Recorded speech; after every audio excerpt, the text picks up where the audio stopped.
Dear viewers, যারা ভিডিওটা দেখছেন, বলেন তো আমি কোন ক্ষেতে দাঁড়াই আছি? অনেকে হয়তো বলবেন যে এটা পাট শাক, কেউ বলবেন লোকাল ভাষায় নাইল্লা শাক, আমার ময়মনসিংহ এর কয় নাইল্লা ক্ষেত। আপনি অনেকে বলবেন সোনালী আঁশ, ঠিক আছে, অতীত আমাদের, কারণ এই পাট বিক্রি করে এই দেশ একসময় অর্থনীতি চাকা সচল রাখছিল, অর্থনীতি চলতো। তবে আমি বলবো যে এই শাক এমন একটা শাক, যেই শাক খেলে আপনি ভিটামিন সি পাবেন। এই শাক এমন একটা শাক, যেই শাক নিয়মিত খেলে আপনার ডায়াবেটিস কন্ট্রোল থাকবে। এই শাক এমন একটা শাক, যেই শাক নিয়মিত খেলে আপনার ওজনটা কমবে। পায়খানা যাদের কষা, তাদের জন্য এই শাক খুব গুরুত্বপূর্ণ।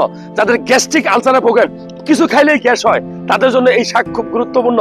এটা কিন্তু ফাইবার যুক্ত শাক, আঁশযুক্ত শাক। সো ভালো লাগলে এই তথ্যটা শেয়ার করবেন। তথ্য শেয়ার করলে কিন্তু সওয়াব হয়, কারণ এই শাক অনেকে খায় না, এই গুণাবলী জানে না। সো আমি রোদের মধ্যে দাঁড়িয়ে এই ভিডিওটা করলাম এই কারণে যে আপনি পাট শাক খান। দেখবেন যে বাজারে বিভিন্ন জায়গায় চাচারা পাট শাক বিক্রি করে, এটা অবহেলিত, খুব কম মানুষ খায়, বুঝে না। আমি বলবো যে যদি আপনি বুঝেন, তাহলে এটা স্বর্ণ স্বর্ণ স্বর্ণ। তো পাট শাক বেশি করে খাবেন।